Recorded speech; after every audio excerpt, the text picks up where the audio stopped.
years, $200 million. Russell Wilson is about to be a Denver Bronco. How do the 49ers handle this upcoming offseason? Pressure down, Thibodeau. Then sack time, Hayden Hutchinson. Intercepted at the 40-yard line. Sauce Gardner. To get end zone and a touchdown. Are you ready? Let's get it started with the first pick.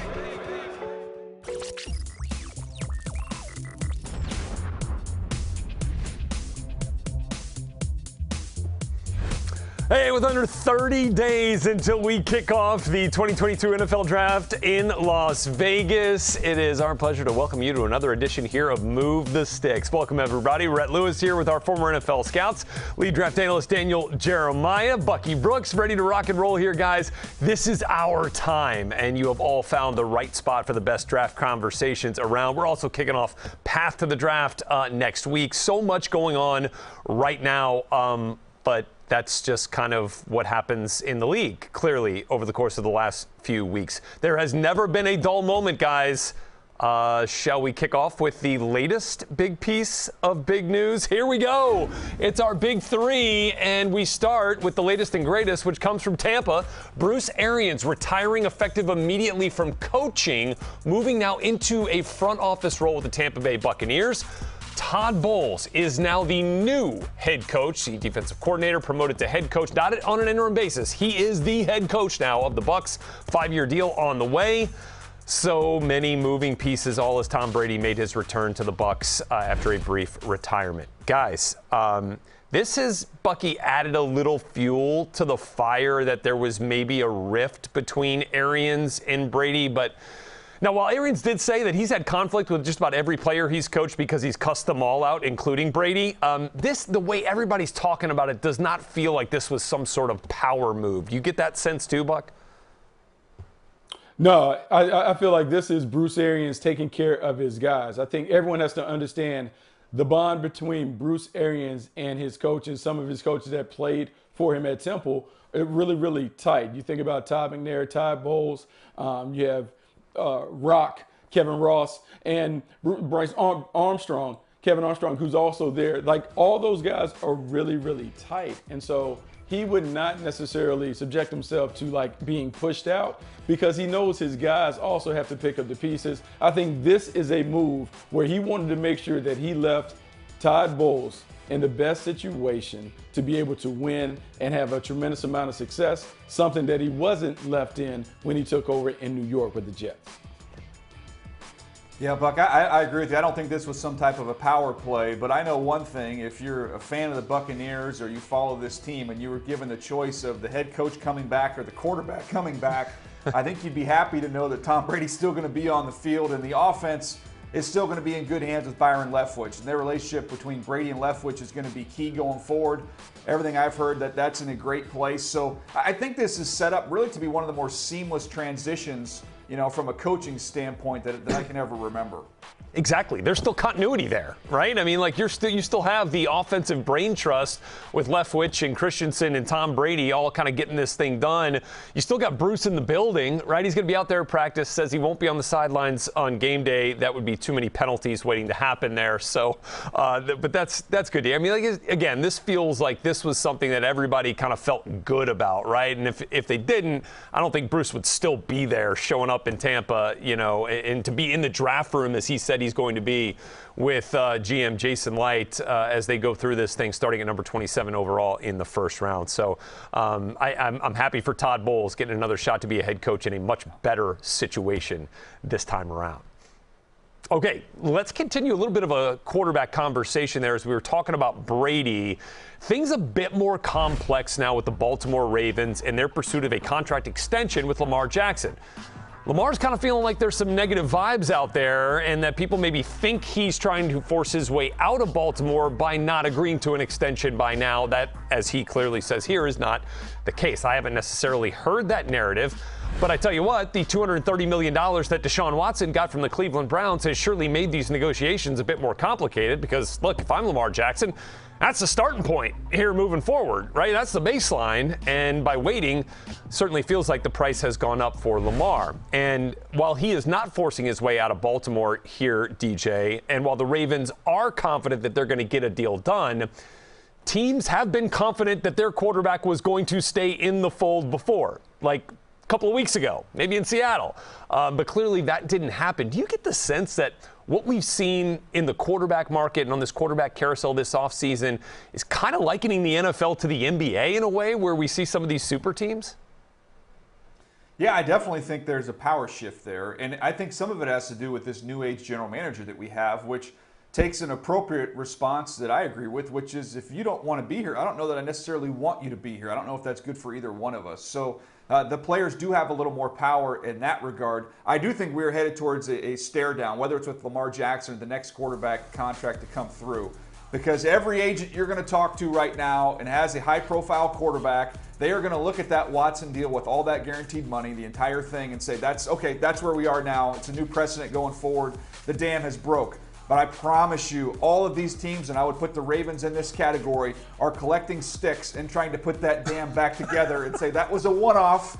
This is not what the future is going to be. That was the Cleveland Browns move. That does not necessarily tell us what we're going to be doing with our contracts going forward. Yeah, look, I think it's interesting because the Deshaun Watson deal certainly kind of takes us to a new frontier when it comes to quarterback contracts. And I think for Lamar Jackson, has been kind of open in terms of being his long-term desires to be a billionaire and to be a champion. And so when we think about the track to being a billionaire, it is maximizing your leverage when you have that opportunity. And so he might be looking at Deshaun Watson's contract and looking at the guaranteed money. He might be checking his list of accomplishments, which includes an MVP and a playoff win, versus those of Deshaun Watson, and saying that is the starting point. And even if I have to play on these franchise tags with the risk of injury, I just saw Dak Prescott play on franchise tag and get all the money. So maybe the fear factor that some guys may have going into a franchise tag situation, Lamar Jackson may not have that because he feels like for the quarterback, all bets are off. The quarterback gets his money regardless of whether injury is involved. Yeah, it doesn't look like Lamar's in any hurry to get this thing done. And I think from the team standpoint, the Ravens standpoint, I might be okay with it too. Let's go ahead and kind of slow play this thing. Let's see, can he continue to stay healthy? Can he maintain his level of play? And then at that point in time, you get a little more evidence of that, staying healthy, no erosion of his skills. Then you feel really comfortable writing that check. So this might be best for both of them, just kind of slow play this process. By the way, when you look at the AFC North and the quarterbacks that are going to be coming up, and you're the Cleveland Browns, don't you wonder, like, if they had just like the slightest inkling that, yes, this is a ton of guaranteed money that we got to shell out, by the way, for a really good quarterback. But you know what we're also doing? We're sticking it to the Ravens as they try to make a deal with Lamar Jackson at some point. And we're eventually sticking it to the Bengals with the deal that Joe Burrow is going to command there, because that number is only going to go higher, or at least that's what the players are going to want. So it's kind of like a little bit of a bittersweet thing. Yeah, that's a big check to cut, but also, you know what? These guys are going to cut a bigger one in our division. All right, let's keep the ball rolling here, guys. As I mentioned at the top, we are getting into draft month, and as such, our show is back. The Path to the Draft, the best draft preview show in the business, is coming back for you weeknights, 6 p.m. Eastern Time here on NFL Network, with the season premiere this Monday, April 4th, all right here on NFL Network. Guys, can't wait to be back with you, with our colleague Charles Davis, with our great production staff, and getting all of the storylines, all of the prospect profiles, all of the conversations out there for everybody to see. So let's give everybody a little primer right here on Move the Sticks. Let's start with the fact that this is like one of the most intriguing drafts we've ever had, because the quarterbacks just aren't slotted in there at the top like we've expected the last couple of years, like last year with Trevor Lawrence and the Jags at 1. We don't know where they're going, we don't know who's going where, and we don't know which one's going first. DJ, I mean, like, this is going to be really fun. Yeah, I mean, when you're looking at kind of the storylines as we're within the month now here of heading to Vegas and going to the draft, the one that jumps out to me is start right at the top. The Jags. The Jacksonville Jaguars have the first pick. We have no idea who they're going to take. And I'm not talking about, well, it's this guy or that guy. It could be any one of 4 players. Trayvon Walker's name is entered into the mix there. We know about Aiden Hutchinson, who's kind of long been the favorite to be that selection. Both those guys fit. But the other day, Doug Peterson said, hey, don't rule out a tackle. So then you start talking about Evan Neal still being in the mix. Ike Ekwonu from North Carolina State still being in the mix. I mean, this is just pick number 1 with 4 different options, and we have no clue where the Jags are leaning, which is going to make it a fun show. Oh, and by the way, this draft could be historic, guys. Think of the teams right now that have multiple draft picks. There are 7 teams with multiple draft picks in the first round, including the Eagles, who have 3, by the way. And if all of those teams, all of those 7, make multiple picks, that would be the most we've ever seen in the first round in terms of teams making more than one selection in the first round, which also means we have 8 teams without a first-round draft pick, which would also be the most. Think of the balance of power that could be shifted in this first round of the draft on night 1 in Las Vegas on the Strip, April 28th. And DJ, in the opposite of the whole Les Snead logo and motto, these GMs might be like, yeah, we love those picks in the first round. You know what I mean? That might be the next T-shirt. That might be the next T-shirt. That's it. Like 2-3 years from now, they get that figured out. What do you got, Bucky? No, so I think in thinking about the multiple picks and all that other stuff, I think the conversation is about the quarterbacks or maybe the lack thereof based on perception. When you go and you look at the top quarterbacks, particularly in the AFC with all those young stars, I think now what evaluators are doing is they're comparing the 2022 class with the stars of today and looking to see if those guys have tools that can eventually match up with the guys that you have to face. Because those guys are near the gatekeepers, the Joe Burrows, the Josh Allens, the Patrick Mahomes, and others. You have to be willing to have a quarterback, or you have to have a quarterback on your roster that can go in a shootout against those guys and hold their own. Because of that, I think people are being a little tougher with their number 2 pencils. They're not issuing out those A grades like they did in the past just because the player has an opportunity to play quarterback. I feel like a broken record here, but I'll say it again, and I'll probably say it again on Path on Monday, and maybe every Monday until we get to the draft. Just to remind folks, yes, the strength of the quarterback class is not like it was a year ago. We get it. We're not going to see 5 in the first round, 5 in the first 15 picks. We might not see 5 in the first 35 picks. But guys, the intrigue surrounding the quarterbacks this year, man, it makes it all the more interesting to me here because we don't know where they're going to go. We don't know who the first is going to be. And that part of it makes it kind of the real wild card of this whole first round. So excited to see it, and excited that we got a lot more to come here on Move the Sticks. 2022 looks to be a record year for edge rushers, though, in the first round of the draft. What DJ and Bucky see in some of those top prospects is coming up. But first, we're back in the body shop. This time, it's over to the NFC West. What do the Seahawks and Cardinals need to do this offseason that is still out there on the to-do list? You find out next.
All right, Move the Sticks podcast, your one-stop shop for the best draft conversations, leading you right up until and through the 2022 NFL Draft. And you get it all right to your smartphone by scanning that QR code with that camera app, and you get the latest shows as they become available, downloaded right to your phone. And you'll see us talking about the body shop here. And we're going to start with the NFC West and the Seattle Seahawks here, guys. And Seahawks picking in the top 10, something I feel like we have not seen in quite some time as a result of that Russell Wilson trade. Seahawks there at number 9, Bucky. How do we rebuild this engine up there in the Pacific Northwest? Well, I mean, it's going to be a tough rebuild, but Pete Carroll and John Snyder certainly have a blueprint. They did it before the early 2010s. They were able to build up the team, and then they found a quarterback. I think it's similar this time. I think they got to find the quarterback first, though. And so right now they have Drew Lock, and Drew Lock was traded over, and maybe they feel like they can repair and rebuild his career. But I think in the draft, there's a guy, Malik Willis, that would be perfect for the way that Pete Carroll wants to play. Because you have to remember, in his heart of hearts, Pete Carroll wants to run the football, he wants to play great defense, and then he wants the quarterback to just be an occasional playmaker. When we think about Malik Willis and the tools that he brings to the table, outstanding arm talent, great athleticism, but maybe not quite ready to play right away at a high level in terms of running and managing all of the things that you have to do with the passing game. Well, maybe he's just athletic enough to be a complement to the running game. They're able to get their running game up and going, and they play keep away because their offense shrinks the game, and then they're able to play better defense because they're on the field not as much as they were in the past. Now, they did a good job of getting some resources with the Russell Wilson trade, and they need them. They have a lot of roster holes to fill here. You mentioned the quarterback position. We could talk about corner, but I'll go to left tackle. And maybe there's a chance there at number 9. We've seen it before. A tackle could slide down a little bit. Evan Neal would be a godsend for them. If somehow he were to make it to the 9th overall pick, you could plug him in right away as your left tackle and not worry about that position for a very long time. They've been fortunate. You go back to the Walter Jones era to have that long run. Maybe they have another long run here with Evan Neal. Yeah, maybe try to rebuild that secondary too a little bit, especially out there at the cornerback position. Maybe that's a spot where they could go at 9 or even at 40 when they get on the board in the second round. Let's move forward here in the NFC West, and let's get into the Arizona Cardinals. Did finally get into the postseason, did not last long though. And let's chat here a little bit as we look at what the Cardinals are doing, Bucky, because yeah, I mean they've got some good core pieces there. How do we make them even better to get over the hump?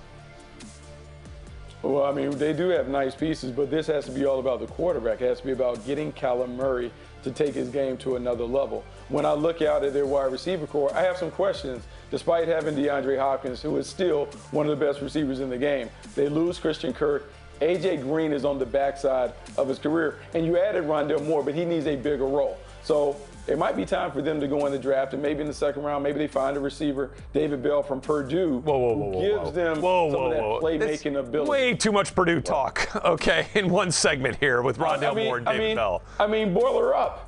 Let's boil her up. I want a tough, hard-nosed, rugged guy who's grizzled on the perimeter, who has a ton of production throughout his time. Look, I know he didn't run fast, but I think he might be the perfect receiver to run in this air raid offense. Yeah, I like that call there, Buck. I'm going to go to the defensive side of the ball, though. You think about Chandler Jones leaving. They have some age on that defensive line. Where they're picking in the first round, Arnold Ebiketie from Penn State is one of my favorite players, just because that kind of combination he has of the speed and the power coming off the edge. He tested really well. He's got that length that you love. I think he's got a chance to be a plug-and-play guy, put him right into that front. And the tenacity with which he plays, it really kind of reminds me of Glenn Big Dog Robinson. You know, oh, my God. That's kind of how I see him. You know, it's a basketball to football, comp, but that's where I see him there. Anybody else, Rhett? John Wooden, you want to go anywhere else on the Purdue list? Nope, I think that's it. Although I will say, Bucky, to your point, really kind of digging in on Cardinals history here, this is a franchise that has not been afraid to draft wide receivers that did not necessarily light up the turf in their 40-yard times, going back to Anquan Bolden, right? All right, let's keep it moving here because I've had enough of this conversation. When we come back here on Move the Sticks, we are putting the mock drafts up against each other. Dueling mock drafts. How does Bucky's latest list stack up against DJ's? You find out other side of this timeout.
Michigan defense led by number 97, Aiden Hutchinson. Can I pick it? Yes, you can. He can throw it, but he can run that bad boy too. And it's broken up by the outstanding safety, Kyle Hamilton. Deeper into the bag of tricks. Jamison Williams, goodbye. For the end zone and wide open, Jamison Williams. He's going to get sacks. He's going to get strips. Orton with a great play. Wow, Thibodeau read that perfectly. All right, this is a scenario where last year at this time you'd be looking at all quarterback names as you look at the first three picks of DJ and Bucky's mock drafts. This year it is all edge rushers, and even the names are the same for these guys. We're all in agreement here at what we're going to see with edge rushers coming off with the first three picks. And look, they got a lot to live up to here based on the names that we've seen go in the top three in terms of edge rushers since 2016. I mean, these are essentially the best edge rushers in all of football right there. Garrett, Bosa, and Chase Young. All right, back now, Rhett Lewis, Daniel Jeremiah, and Bucky Brooks here on Move the Sticks. So, DJ, looking at how you guys have it now up at the very top in those first three picks with the edge rushers, are they essentially filling the void that we would normally have quarterbacks occupy in that sense? Yeah, no doubt. I mean, when you don't have quarterbacks taking up those spots, somebody's got to fill them. And it just so happens this is one of the deeper edge rush groups we've seen in quite some time. Now, we can say that the ceiling for these guys maybe isn't as high as that list of players we just saw on that board with Myles Garrett and the Bosa brothers and company. But this is a really solid group. So when you look at positional value, you start with quarterback number one. Everybody knows that. I would say if you pulled all 32 teams, the next most important position would be somebody that can get to the quarterback. And so you have the kind of marrying up with the second most valuable position with a really deep group. That's why we could see four go in the top 7 or 8 picks. You know, when you think about this, the way the league is always trending, it's about passing. It's about the passing game. And so we can talk about passers and pass rushers, and then it comes down to pass protectors and playmakers. But the pass rushers have always been the thing that you wanted because you got to be able to impact the quarterback and you have to be able to knock him down. And in this draft, when we see so many athletic freaks coming off the edge, it gives you an opportunity to really get after it. It's one of the things that you have to be able to be a dominant defense. Edges will come off the board early and often in this year's draft. Let's move off of the top of the draft here into that middle section where the Los Angeles Chargers have absolutely nailed it the last couple of times that they've been picking kind of in that middle teens area. I mean, look, Rashawn Slater, one of the best picks of the entire draft last year at 13th overall, the tackle out of Northwestern. Derwin James, one of the best defensive players in all of football, 17th overall back in 2018. And that's where we find the Chargers again this year at 17. And, you know, thinking about where we have the Chargers picking right now and the names that we're seeing there, a lot of offensive tackles. DJ, you got him taking Trevor Penning. Certainly makes sense as we try to build around Justin Herbert. But is there something we're missing? Is there a position or a player that might be lurking out there that could also help the Chargers outside of the O-line room? Well, first of all, let's give Tom Telesco some credit. When you look at what he's done in the first round, you could stack that up against any GM over the last 15 years. No question. Incredible. But you look at the tackle position, that's like that screaming need, right? It jumps out to you. I had Penning going there. But when you start looking and doing a little more homework and digging deeper, you see a guy like Matt Filer who starts at left guard but has played right tackle some with the Pittsburgh Steelers. So he could kick out there. You wouldn't necessarily have to take a tackle. Now let's have some fun. Let's go get Jamison Williams, somebody like that who can really add a different element to this offense. You've got a quarterback in Justin Herbert that can literally throw the ball over the moon. So get somebody that can really stretch the field. You've got Mike Williams, who you just paid. You've got Keenan Allen. The Chiefs losing Tyreek Hill. You've got Devontae Adams going to the Raiders. There's so much movement at the receiver position, but that would be a fun one to watch as someone who calls those games. Yeah, I'll sign up for that as well. Let's get to the Pittsburgh Steelers because they have maybe one of the most intriguing draft scenarios here, picking at number 20 overall here. And let's go back and look at what they've done in the middle of the draft in recent years. Ryan Shazier was obviously a great pick before his unfortunate injury. Marquise Pouncey was, a perennial Pro Bowler. Ben Roethlisberger, clearly. So, and seeing what the Steelers are now, I could certainly see them going quarterback at 20th overall, right? They were at all the pro days. We know that is a need despite signing Mitchell Trubisky here, Bucky. And I know you've got him taking Jahan Dotson at 20, but is that putting cart before the horse again, kind of like they did last year with Najee Harris?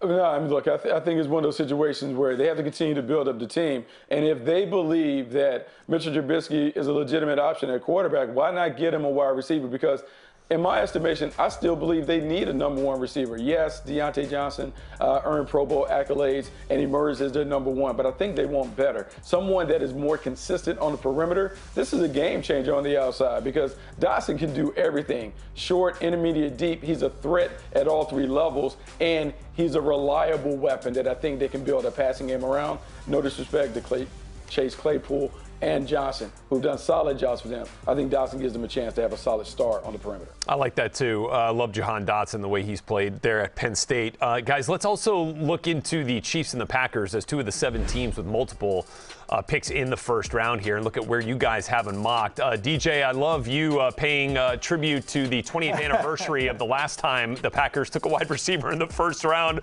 which was back in 2002 Switch with it up. Javon Let's Walker. go. Change it up. Double them up, baby. Chris Olave and Jahan Dotson. Bucky, a little bit more sensible there. Still going wide out, but also going tackle. And then looking at the Chiefs here after they acquired that second first-round draft pick by sending Tyreek Hill to the Dolphins. Edge and wide out for DJ, wide out and DB for Bucky. So let's start here with the Green Bay Packers. And DJ, I mean, make the case here with the Packers at 22 and 28 to fill the void left by Davante Adams, continue to build around these last couple of years that they're going to have with Aaron Rodgers. Well, we sat on these shows last year, and I talked about and joked about the fact that the Giants under David Gettleman don't trade back. He doesn't do it. He's never done it. We did the whole NASCAR joke. Yeah. The Green Bay Packers, I hear the same thing. They can't take wide receivers. They haven't done it. You mentioned it, 20 years. Let's switch it up. Let's do it. Let's go for it here. Davante Adams, all that production going out the door. Why not try and, instead of trying to replace him with one guy, get 2. You've got 2 picks right there. Let's go out there and let's be an aerial attack with your 2-time reigning MVP here, back-to-back MVPs with Aaron Rodgers. I just think it would be fun. I think it makes a lot of sense. Be dynamic. The NFC is so watered down. Just go run up the score on everybody. Look, I would like for them to do that. That would be something that everyone around Packerland would like to see. They would like to see them be aggressive with wide receivers. They just typically don't do it. I think the one thing that I would be intrigued by if they moved up into the top 10 and really got a legitimate dude, like and weapon, a guy like a Garrett Wilson that could be available, that could give them like that true number one. So they think about building this thing all over again. Davante Adams was a terrific player. He's been a fine, but when you look at Aaron Rodgers' numbers, he has been pretty good without Davante Adams on the perimeter. Go and get a young guy that you can groom and develop to be your number one receiver for a long time. All right, let's get into the Kansas City Chiefs here. We also have those multiple first-round draft picks. And, man, what a couple of weeks it's been from Sky Moore. He's gone from an in-the-sticks player to inside DJ's top 50 to now inside Bucky Brooks's first-round mock draft.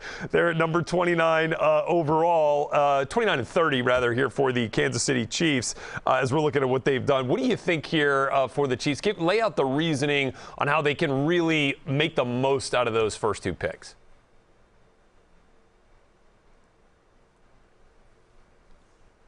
Go ahead, Bob. Yeah, then when you think about this, the Kansas City Chiefs, I would say here's what they need to do. This is a team that wants to play a little differently without Tyreek Hill. It'll be a little more diverse, a little more balanced. The distribution will go to a bunch of different playmakers. We saw MVS come over Juju Smith-Schuster, so they're good in that regard. I think this is about building up the defense. They need to continue to add pieces on their defense. Another nickel corner, like we've talked about, we've seen in those mock drafts. Someone else off the edge that can help them. This team is going to be there because the quarterback is there and Andy Reid is a chef. He can take all the ingredients and he can whip up a masterpiece. I would expect that offense to be solid. So I'm going to focus my efforts on really building up the defense. Yeah, I'm curious to see kind of what direction that they go because Andy Reid's always been a little bit ahead of the curve. Once everybody starts to catch up, which I thought just a little bit last year, they started to catch up. He's going to morph and he's going to change. He's going to get ahead. So maybe that's with them getting a little bit bigger, being a little bit more physical to be able to finish out some games and put teams away. I'm really fascinated to see what they do. And I would not be surprised if one of these picks, they're trading out, getting out of there and collecting more. I like that thought process, too. Maybe if they're really trying to get a receiver, instead of sticking and picking at 29, maybe they use some of their draft capital down the road, move up a little bit, and get the guy, that they really want instead of waiting and seeing how it all shakes out there. All right, so let's get out of here. We got a lot more to get to here as we continue on Move the Sticks. Time to make some draft deals, including the Packers' pursuit of Davante Adams' replacement. Find out which trades we'd love to see right after this quick break.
All right, guys, back here with you on Move the Sticks. We are essentially a day away from draft month. Draft beginning, of course, April 28th, live from Las Vegas, 8 p.m. Eastern time for the first 32 picks right here on NFL Network. Cannot wait to get to the Strip and get this thing rolling. Until then, though, we are, of course, keeping you company. Let's make some trades, shall we? And let's set the table by looking back at the trades we saw in the first round last year. Of course, the Giants and Bears, maybe the most notable because the Bears went up to get their quarterback Justin Fields. Cowboys essentially got they traded back and still ended up getting the Defensive Rookie of the Year, Micah Parsons. That certainly worked out. Elijah Vera Tucker going to the Jets at 14 after trading with the Minnesota Vikings. Okay, let's cook up some trades here. Bucky, you got one for us to kick things off here? Yeah, look, I kind of hinted at it the previous segment when I talked about the Green Bay Packers moving up into the top 10, but I think they need to make this happen. And the reason why I'm saying the Green Bay Packers need to trade up with the Seattle Seahawks, a friendly partner, John Snyder, Brian Gutekunst, like they're all connected. We were all kind of together making it happen.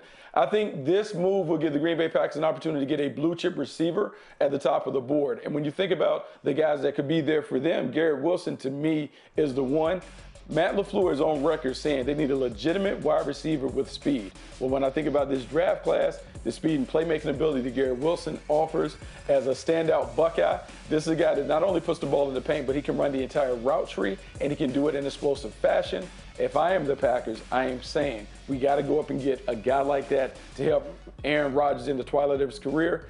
Trading up for Garrett Wilson, to me, makes a ton of sense for the Green Bay Packers.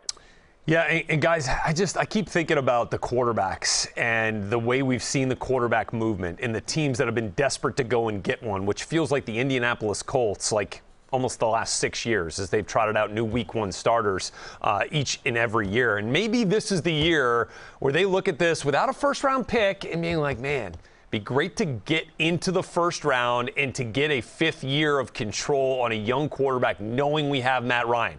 I don't have a ton of draft capital, right? After, they had to give one of their third rounders up for Matt Ryan. But what if they were able to package the 42nd overall pick and the 73rd overall pick and move into that last spot of the first round with the Detroit Lions at number 32? If the guy that they really like is there. Maybe that's Sam Howell. I think that could be a real interesting way for the Colts to kind of allow him to sit there, see how a true pro and Matt Ryan gets it done, get the best out of Matt Ryan in these last years of his career, and then still with some time on his contract on a manageable deal, go get a playmaker like Sam Howell, who's got some athleticism as we saw him run the football this year. I mean, guy's right up there with Malik Willis in terms of forced missed tackles with the ball in his hands on the ground, and then clearly he's got an arm to get it done too. So I think that could be one of those intriguing trades. Maybe it doesn't happen, but we're having some fun here, aren't we, DJ?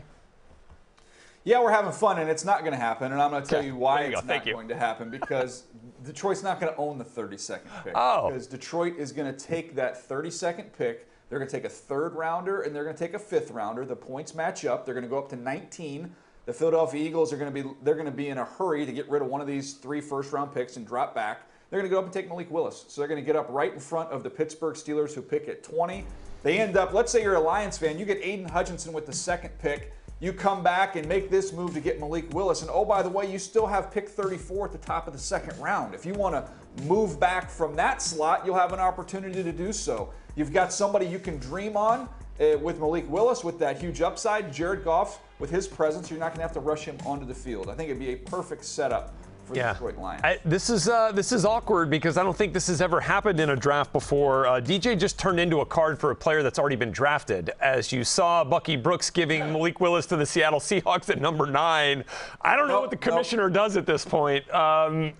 Sorry, Lions, that guy's not available anymore. All right. We've got more coming here for you on Move the Sticks. Let's keep this thing rolling. The Rams won it all, but they still got some holes to fill for 2022. Right after the break, back in the body shop with the world champs and their divisional rival up in San Francisco as well.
4-point game. We just need one drive. Believe it, and you'll be world champs. The Triple Crown winner cannot be stopped. You got to find a way to get the ball to your best player. Cooper Kupp makes the catch. It's 3rd and goal. Throw goes middle. It's batted down. Incomplete. There's the flag. Yes! Stafford takes a snap. Whistles one to the end zone. A flag down as Kupp takes a shot to the helmet. You all right? Hey, let's go, man. This is to win the Super Bowl. Stafford from under center. Throws the fade. Cooper Kupp got it. Yes! And that was the Cooper Kupp drive. You a bad man, Super Cooper. You are a world champion. By the way, I love you. Yeah, even the world champs need a little tune-up, so we're driving that Rams van right into the body shop here on Move the Sticks. And DJ, how do we get the Rams even better so that they have a chance to repeat? Well, they've got some things to do on the defensive side of the ball. Keep in mind, they don't pick till 104, but you look at edge rusher, corner, linebackers, 3 areas they could address. I'm going to go pick 104, Dominique Robinson, the edge rusher from Miami, Ohio, who's somebody that, to me, he plays with fanatical effort, which you love to see. He's got some production, somebody that can win with outstanding hands, the ability to kind of pry an edge. Talk about being able to power through that outside edge of a tackle. He can do it. So I like that fit for them at 104.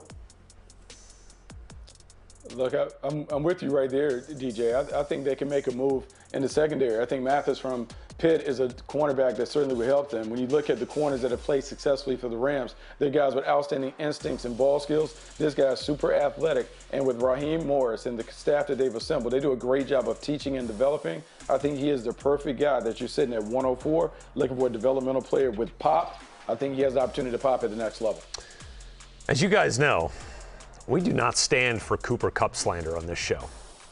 And so in that spirit, I need Jalen Ramsey to a little tune-up to his top 5 wide receivers list, which had the Triple Crown winner and Super Bowl MVP and his own teammate at number 5 on the top wideout list. I know this is things that people are too outraged about in general on social media, but come on. We got to give Cooper Kupp a little bit more love than that, right? He had him as the second. He had him as number 2 on the Rams. Number 2 on the Rams. He ran the route that OBJ was going to run right here to win the game. Guy put a ring on you. He literally put a ring on your finger. He literally did. Oh, my goodness. All right, we're just having some fun with that. But no, seriously, Cooper Kupp needs to be higher on that list, Jalen. All right, let's move on to the San Francisco 49ers here, shall we? Let's drive that 49ers van right there into the shop. And, Bucky, where are we going here for Kyle Shanahan's crew so that they don't fall short to the Rams in the postseason next year? Oh, well, it's all about the quarterback, and the quarterback has to be Trey Lance. How can we get Trey Lance to play at a high level when he is a first-time starter? And so it has taken this entire offseason, the OTAs, making sure that he's up and ready, rebuilding and tweaking the offense to make sure you can incorporate his skills as a runner into the mix. And then it's putting pressure on Trey Lance to take over ownership of the team, not only with his performance between the lines, but can he be the leader that Jimmy Garoppolo is, and can he get those guys to kind of follow him like they follow Jimmy G as the Pied Piper in that locker room? Yeah, I look at that defense in some areas they could look at there. They don't pick till 61, I believe, is their first selection. D'Angelo Malone from Western Kentucky. Again, I just keep throwing out all these edge rushers because there's a million of them. He's only 243 pounds. He plays much bigger than that. You can watch the Indiana game, Rhett, close your eyes. Oh, my God. Just dominant, as we see it on cue right here with a sack against the Hoosiers. He was hell on wheels in that game. Just needs to get his pads a little bit lower, but there's a lot to work with, a lot of juice, a lot of burst, which they love there in San Francisco. I love getting a few new names out there. As we've been talking about kind of the same edge rushers for the last few weeks. That's the kind of stuff you get right here on Move the Sticks, and you'll hear it as well on Path to the Draft starting next week here on NFL Network. All right, we're winding down here this edition of Move the Sticks, but when we come back, Friday is a day of pranks and tomfoolery, right? But are we falling for some of the draft's biggest tricks, or are we feeling them? Some fun predictions for Vegas coming up after this.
Wilson for a touchdown. Garrett Wilson. He's been in the end zone a lot tonight. For London, who's got it and a touchdown.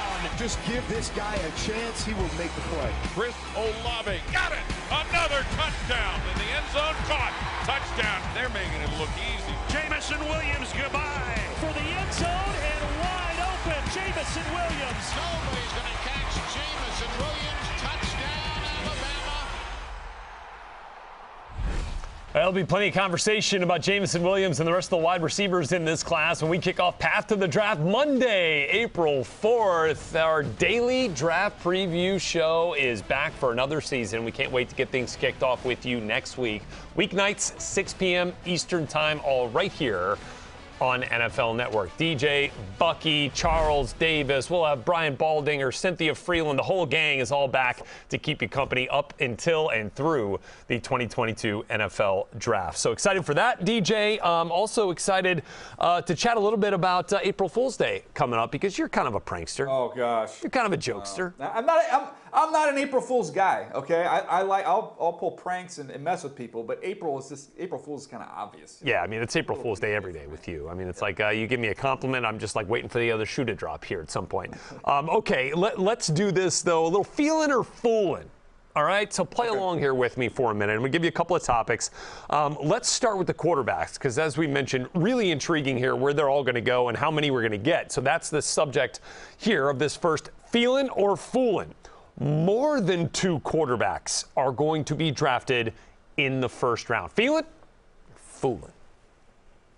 I'm gonna say fooling on that one. I think we get 2. I really do. I think we get 2 quarterbacks that go. I feel very confident Malik Willis will be one of them based off the upside. I think Kenny Pickett will be the other one, but I wouldn't be surprised if somebody had another flavor that they like, whether that's Desmond Ridder, whether that's Sam Howell, could be Matt Corral. But I just look at the teams, and so many of them are set. I'm going to say 2, so I'm going to say fooling on that. That's really interesting, too, because I feel like the number is more like, is it going to be 3 or is it going to be 4? Because if 3 go before the 32nd pick, I just feel like that's a great spot for somebody to get a quarterback on a 5th-year deal there, and whether it's the Lions themselves at 32 or whether it's, another team, as we mentioned earlier, kind of getting into that spot and trying to get that 5th year on one of these quarterbacks who may not be as ready to play as maybe we've seen in recent years. So I feel like if we get 3 before 32, we might get 4. If there's just 2 before 32, then it'll be 3. So that's kind of what I'm feeling at this point. But as you know, opinions are subject to change as we get closer to the draft. Let's have another conversation here because your last mock draft was hot and heavy on wide receivers. Not 5, not 6, but 7 wide receivers in the first round with Christian Watson entering the fray from North Dakota State, which I find to be absolutely intriguing. So using that as a baseline here, knowing how we feel about the depth of the edge rusher class, more edge rushers than wide receivers taken in the first round. Feeling or fooling? Ooh, that is a good one. Man, I think I'm going to say fooling because I think as much as I love this edge rusher class, there's so many wideouts, and I think we could see, especially some of those teams towards the back end of the first round, I think you could see a lot of these wideouts come off the board. Now, you got to remember, too, with these wideouts, it's come up to me in several conversations around the league. People have noticed what these wideouts are making on the open market. It's extremely expensive. You're talking about $20 million plus. You're looking at what it costs to acquire a veteran receiver. And teams are saying, well, hold on. Let's just take one in the first round. I have cost control for 5 years. We love the player, and we don't have to pay that price. Yeah, I think that's really interesting here for sure, seeing all the money that's being thrown around with the Tyreek Hill deal and the Devontae Adams deal and the trades and the compensation that was sent around to get these high-profile wide receivers. Why not get one, in the first round and take 5 years with him? That's certainly a realistic way to look at this thing and a nice strategy perhaps for some of these teams. All right, let's move on to some teams outside, or some players outside of that first round, and maybe outside of that day 2 conversation too. Let's go in the sticks here, DJ. Love digging in on some players who we haven't really talked a lot about yet. Who's one of those players that fits the bill as a guy that's a little bit further down the list? I'm going to go Ivy League, and I'm going to go E.J. Perry, the quarterback from Brown, who's, when you're looking for comparisons, I reminded me a little bit of Colt McCoy. Similar size, an outstanding athlete. They move the pocket with him. They'll let him run, a lot of zone read stuff. To me, he's kind of like that perfect backup quarterback. Think about somebody with that education. Obviously, you know he's intelligent. He can run around. He can make some plays. If I got to start him and play him for a couple weeks, he can go in there and give me a fighting chance. So that, to me, puts him in that 5th round, 6th round discussion. I think he's a fun player to study.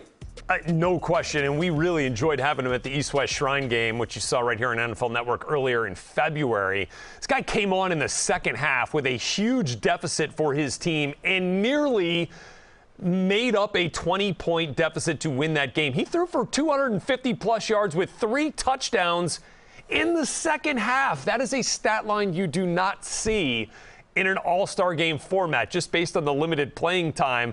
I think it might have been one of the greatest performances by a quarterback in all-star game history. That's unofficial, of course. Hey, hold on. Vernon Adams wants a word. Vernon Adams true. He was pretty solid. Yeah, back there at Oregon. Yeah, you're right. No question. I'm going to give you one more in the sticks guy because there was way too much Purdue conversation in this show. Micah McFadden, the linebacker out of Indiana, was a little banged up during this process, but is one of the best interior blitzers from the second level of defenses that we saw in the Big Ten Conference this year. He's going to make somebody happy. And we're happy you joined us. Good luck to Bucky's Tar Heels, by the way.